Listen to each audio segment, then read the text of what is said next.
Hello class. हम हमारी hydrology पढ़ रहे थे आईएएस मास्टर पब्लिकेशन की हाइड्रोलॉजी वाली बुक से।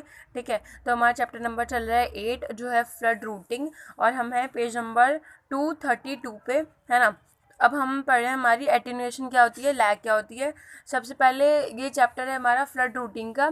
फ्लड रूटिंग होती क्या है? फ्लड रूटिंग क्या एक प्रोसीजर है जिसमें हमारा जो हमारी अगर हमें अप स्ट्रीम का हमें हाइड्रोग्राफ पता होता है ना, फ्लड हाइड्रोग्राफ कैसे आएगा अप स्ट्रीम का, तो उसकी हेल्प से हम इस स्ट्रीम में डाउन स्ट्रीम साइड में, ठीक है, डाउन स्ट्रीम साइड का जो हाइड्रोग्राफ होता है फ्लड हाइड्रोग्राफ, उसको प्लॉट कर सकते हैं, उसको एस्टिमेट कर सकते हैं। तो इस प्रोसीजर को क्या कहते हैं? इस प्रोसीजर को बोलते हैं फ्लड रूटिंग, है ना। हाँ, तो फ्लड रूटिंग में ही ये बताया है कि अब फ्लड रूटिंग का ये एक सब टॉपिक है हमारा, एटीन्यूएशन क्या होता है, लैग क्या होता है ना, और स्टोरेज कैरेक्टरिस्टिक। तो इसमें क्या लिखा है, ये हमारी आज मास्टर वाली बुक है, इसमें लिखा है if we plot the inflow hydrograph and outflow hydrograph, ठीक है, रूटेड आउट। इनफ्लो हाइड्रोग्राफ क्या बोला है इसने? जो हाइड्रोग्राफ हमें अप स्ट्रीम साइड का नॉन हाइड्रोग्राफ है, ठीक है, या फिर जो हमने एज्यूम करा हुआ है अप स्ट्रीम साइड पे हाइड्रोग्राफ, उसकी बात चल रही है। इनफ्लो हाइड्रोग्राफ का मतलब है ना। एंड आउटफ्लो हाइड्रोग्राफ का क्या मतलब है? जो हमारा डाउन स्ट्रीम साइड में हाइड्रोग्राफ जो हमने एस्टिमेट करके रूटेड करके बनाया है, ठीक है, वो होता है हमारा आउटफ्लो हाइड्रोग्राफ। तो हमने इनफ्लो हाइड्रोग्राफ बना लिया हमारा, और ये हमारा आउटफ्लो हाइड्रोग्राफ, ठीक है। फिगर हमारी ये वाली हमको मिल जाएगी। ये क्या हमारा इनफ्लो हाइड्रोग्राफ है जो हमारी अप स्ट्रीम का हाइड्रोग्राफ है, और ये क्या है हमारा डैश डैश वाला जो हमारा डाउन स्ट्रीम का हाइड्रोग्राफ है, जो हमने एस्टैब्लिश करा है इनफ्लो हाइड्रोग्राफ से, ठीक है। तो जो दोनों की पीक का डिफरेंस होता है, जो हमारा इनफ्लो हाइड्रोग्राफ की पीक होगी और जो आउटफ्लो हाइड्रोग्राफ की पीक होगी, इन दोनों के बीच का जो वर्टिकल डिस्टेंस होगा, वर्टिकल हाइट होगी, उसको ही बोलते हैं हम एटीन्यूएशन, ठीक है। एटीन्यूएशन का बेसिक मीनिंग क्या होता है? किसी चीज का रिड्यूस हो जाना, घट जाना, फोर्स का किसी वैल्यू का क्या हो जाना, कम हो जाना, ठीक है। अब इन दोनों की पीक में के टाइम में जो लैग आता है उसको बोलते हैं हम लैग। अगर हमारी इनफ्लो की पीक यहाँ पे लाई करिए, अगर हम टाइम में और डिस्चार्ज बेस में बनाए दोनों को, और जो हमारा रूटेड हाइड्रोग्राफ है या फिर आउटफ्लो हाइड्रोग्राफ कहते हैं, उसकी पीक अगर हमारी आगे टाइम पे लाई करिए, तो इन दोनों के जो टाइम का डिफरेंस होता है, ठीक है, उसको बोलते हैं हम लैग। तो यहाँ पे क्या नोट करने वाली बात है? Note that the peak of outflow hydrograph is lowered. जो पीक होती है हमारी, ये हमारा आउटफ्लो हाइड्रोग्राफ है, इसकी पीक क्या हो गई, कम हो गई, ठीक है। The outflow hydrograph is lowered, जो पीक हो जाती है वो कम हो जाती है, और टाइम बेस लेंथेंड हो जाता है, ठीक है। टाइम बेस क्या हो जाता है, इंक्रीज हो जाता है, और पीक क्या हो जाती है, डिक्रीज हो जाती है। किसकी?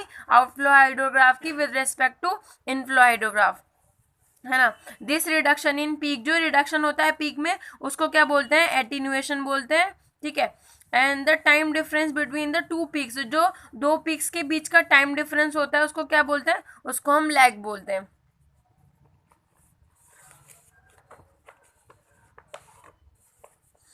एक दो पॉइंट और इसमें, if the outflow from the reservoir is uncontrolled, अगर हमारा आउटफ्लो रिजर्वॉयर से क्या रहता है, अनकंट्रोल रहता है, तो peak of outflow hydrograph will occur at a point of intersection of inflow and outflow hydrograph. कहने का मतलब है, अगर हमारा आउटफ्लो रिजर्वॉयर से अनकंट्रोल्ड होगा, तो जो हमारी ये पीक आएगी, आउटफ्लो की पीक, ठीक है, ये केस ऐसे भी हो सकता था कि हमारा इनफ्लो और हमारी आउटफ्लो की पीक कहीं यहाँ पे आ रही है, ठीक है। हम बात करें उस केस की जब ये हमारी पीक इनफ्लो हाइड्रोग्राफ को इंटरसेक्ट करे। ये क्या करिए इस केस में, हमारी आउटफ्लो हाइड्रोग्राफ की पीक इनफ्लो हाइड्रोग्राफ को इंटरसेक्ट कर रही है ना। if the outflow from the reservoir is uncontrolled, then peak of outflow hydrograph will occur at a point of intersection of inflow and outflow hydrograph। अगर हमारी peak जो होगी वो इंटरसेक्शन पे होती है, इसका मतलब रिजर्वायर क्या होता है हमारा, अनकंट्रोल्ड होता है। जो हमारा आउटफ्लो होगा रिजर्वायर से वो कैसा होगा, अनकंट्रोल्ड होगा, ठीक है। दूसरा एक पॉइंट इसमें और भी है कि जब हमारा अगर ये हमारा इंटरसेक्शन पे लाई करेगी इनफ्लो हाइड्रोग्राफ के आउटफ्लो हाइड्रोग्राफ की पीक, तो हमारा इनफ्लो डिस्चार्ज आउटफ्लो डिस्चार्ज के इक्वल होता है। इसका मतलब है, अगर ये ऐसा कर्व है हमारा कि इसका पीक इनफ्लो को इंटरसेक्ट कर रहा है, तो हमारा रिजर्वायर का आउटफ्लो अनकंट्रोल्ड होगा, पहली चीज। दूसरी चीज, इस पॉइंट पे हमारा इनफ्लो एंड आउटफ्लो इक्वल होगा, ठीक है। दो पॉइंट है हमारे जो हमारे इस पॉइंट में लिखे हुए हैं। नेक्स्ट पॉइंट है स्टोरेज इज मैक्सिमम, स्टोरेज हमारी मैक्सिमम होती है किस पॉइंट पे, पॉइंट ऑफ इंटरसेक्शन, जहाँ पे हमारा पॉइंट ऑफ इंटरसेक्शन है यहाँ ये point, this point, this is the point of intersection of inflow hydrograph and outflow hydrograph. At this point the storage is maximum. ठीक है, इसमें यही लिखा है storage is maximum at the point of intersection of inflow and outflow hydrograph. तो ये हमारा बात हो गई एटेन्यूएशन क्या होती है और हमारी लैग क्या होती है. Thank you so much. आगे हम नेक्स्ट लेक्चर में कंटिन्यू